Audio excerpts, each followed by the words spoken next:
I'm Danielle McIntyre, as Raymond mentioned. I've been the executive director with Interfaith Food Bank since 2006. So I have had an incredible opportunity to work for a wonderful community organization that has seen tremendous growth over the last many years. Primarily, we're a food bank. Our main objective is food security and ensuring that people have, first of all, immediate access to food through our food hamper and pick room programs. And then we also go a step further in offering a hand up, not just a hand out. So we try to get to the root causes of the problem, as well as empower the people that we're serving to be able to strive towards their own food security. So in addition to the emergency food services, we also offer community kitchens. We offer community gardens. We have a small thrift store on site. And most recently, we've expanded our services to include food sharing out to many other agencies in Southern Alberta, as well as a client advocacy program. We see client advocacy as a little bit different than a lot of other groups see. We don't look to advocate on behalf of our clients. We work for our clients to advocate for themselves.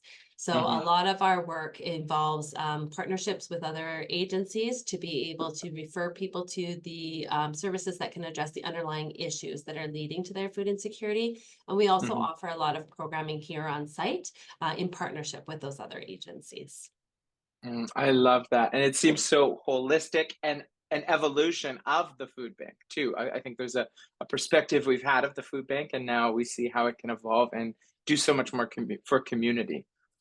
And so in terms of your community and your Indigenous programming, I wonder if we can connect in there and focus our conversation and talk about what challenge or problem were you seeking to address with your community garden program? Okay, so we added our learning garden in 2013, primarily to teach people how to grow their own food, where their food comes from, and how they can get outside and be active and have meaningful daily activity that can also lend to their food security. So it is not a community garden where people come and get their own plot. Instead, it's more of a demonstration where we can show people how they can recreate what we're doing at home. hmm So it is on the west side of our building, and we used to operate with a tenant in the front half of our building that faces the street. And hmm so when our tenant moved out, the first problem we had was who's going to go in the front half of the building and what are we going to do with this extra outdoor space? And hmm so for a full year, we had the place up for lease, looking for a partner agency as opposed to just some other tenant. But because the space is very large and a lot of the other agencies in Lethbridge didn't have the capacity to do the leasehold improvements, neither did we. hmm It sat empty for a full year before we decided that, hey, we didn't go broke. Perhaps we should leverage the whole facility for our own use. hmm So we took over the front half of the building in 2016, hmm added a community kitchen. We upgraded our client services area, moved it from the back to the front so it was easier for our clients to access. hmm But now we had this front yard and side yard that led into our learning garden. hmm After after we added our community kitchen, we started to experience sinkholes underneath the sidewalk. And so the real problem that we were trying to solve was saving our facility from the water damage outside. So we thought, what can we do here? And as most people know, to sell a grant on things like catch basins and plumbing is not as sexy as selling a program that is going to actually have an impact on the end user. And hmm so we got to work and figured out a way to expand our garden program to include an Indigenous healing garden. And that served two needs for us. Number one, protecting our facility by doing the necessary infrastructure upgrades that we had to do. But number two, engaging the Indigenous community as well as the non-Indigenous community in the spirit of reconciliation. And hmm so we were able to access grant funding for both, and we're able to use contractors and whatnot for the heavy work underneath, and then really engage the community in creating this new garden that includes plants that were traditionally used by the Blackfoot people for food, medicine, and ceremony. That's beautiful. And so then in terms of developing that program, how did you go about that engagement strategy, if you will? Well, the first thing we knew was that anything Indigenous at our facility needed to be Indigenous led. And Hmm. so we are a non-Indigenous organization. We do serve about 22% of our population is Indigenous. Lethbridge has two major reserves surrounding our community. And so we reached out and we found elders from both the Piikani as well as the Kainai Reserve and the Hmm. nations, and they consulted with us. They Hmm. put us in contact with a traditional plant knowledge keeper, and Hmm. he helped us to understand which plants would grow well in the garden, how those plants were used, and how we might Hmm. use them in our programming. And Hmm. then by coincidence, we had a volunteer that had been working with us that was really interested in sustainability of food. Hmm. And his focus was more on how can we have food that lasts year round, but he also happened to be Indigenous. And so we Hmm. used him in the actual design of the garden. Hmm. And so it was very interesting. It was quite a learning experience. Of course, we had no knowledge, but that was transferred to us.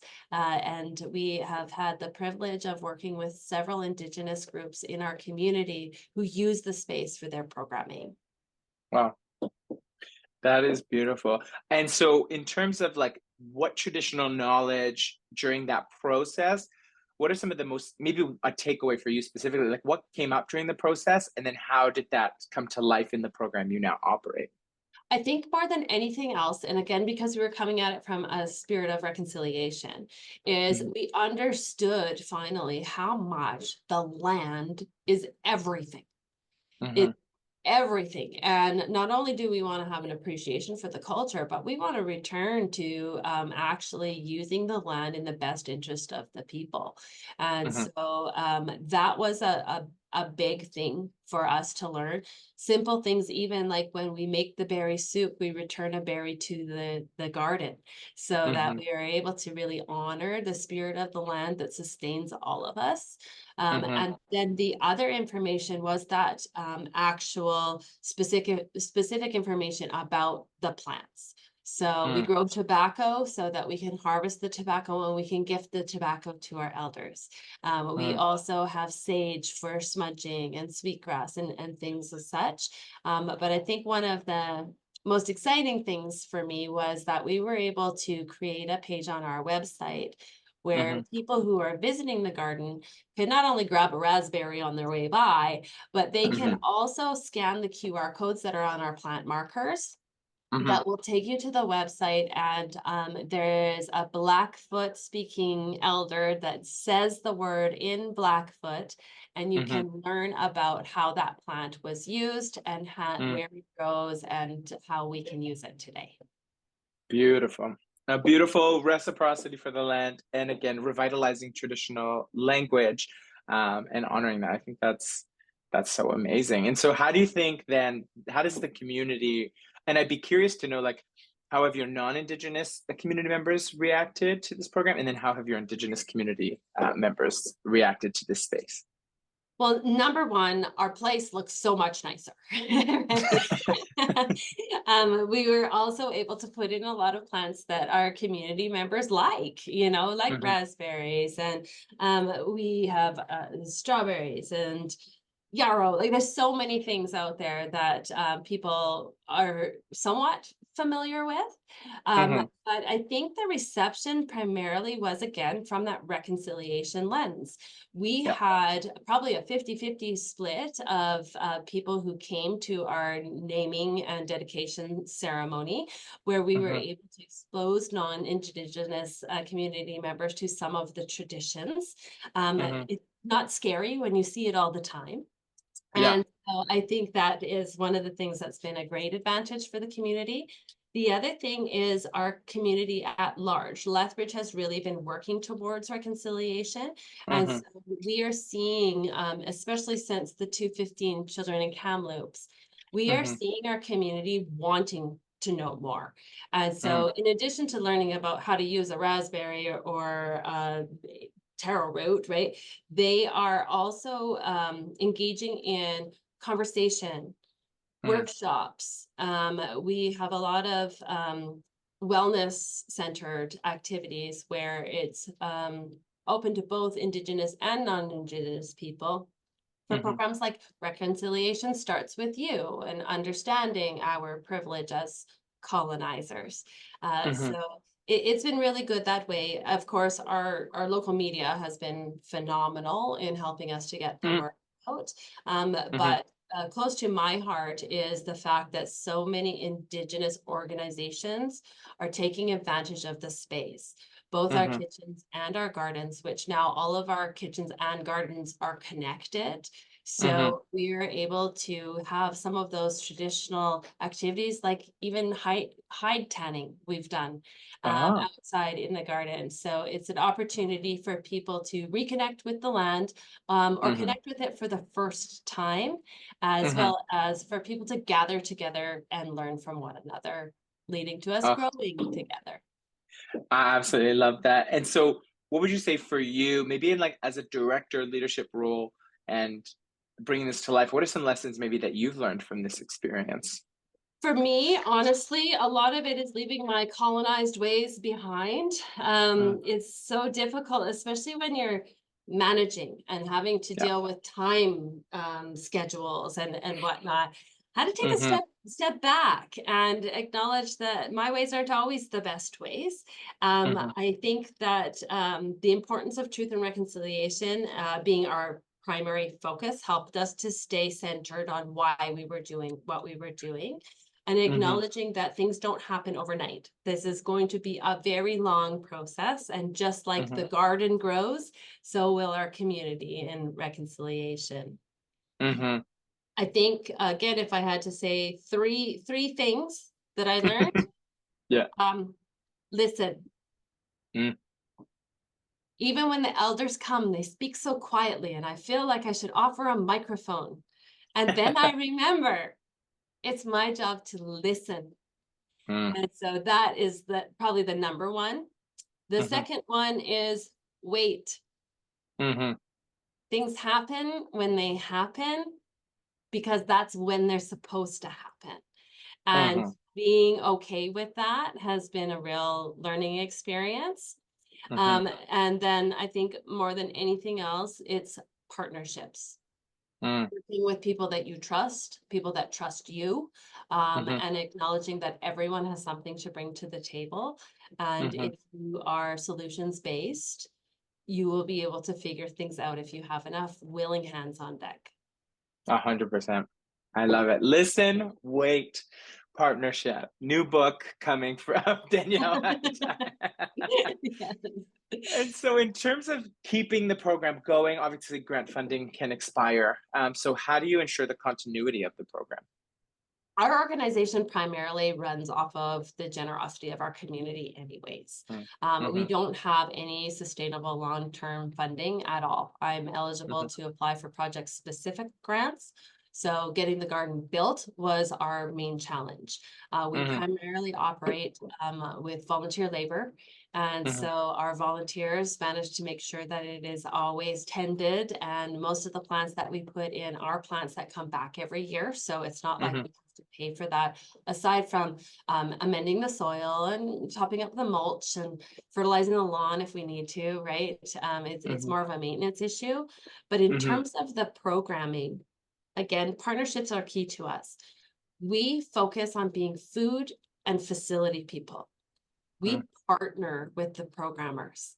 So they mhm, have their own funding mhm, often for programming and not for mhm, facility use and whatnot. So by combining our efforts, we're able to ensure that the garden is going to continue to have, number one, a fixed presence in our community that the food bank will maintain and make sure that it is always looking nice and representative of the goal of the garden, mhm, just through community donations and volunteer time.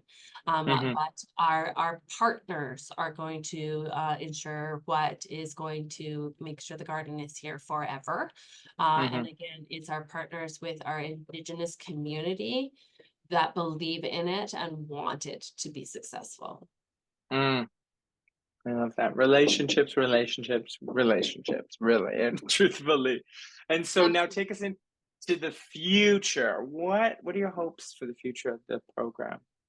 Well, number one, we always want it to be a community gathering space. When people gather, they can learn from one another and grow together. Hmm. The other thing is that we want to continue to engage the community in that spirit of reconciliation, again, Hmm. through our work with our Indigenous partners, because we believe strongly in nothing about us without us. And so Hmm. that is very important to us. And time's going to tell, as I mentioned before, a garden grows and changes. One season might be completely different than another season, Hmm. depending on the sun, the water, the rain. Everything is kind of going to be as it's meant to be, as Hmm. long as we continue to value the space and ensure that our commitment to reconciliation is portrayed through it. Hmm. Well, that is amazing. And thank you for this little bit of joy as we go into the back to school time. So I appreciate you, Danielle. Thank you so much. And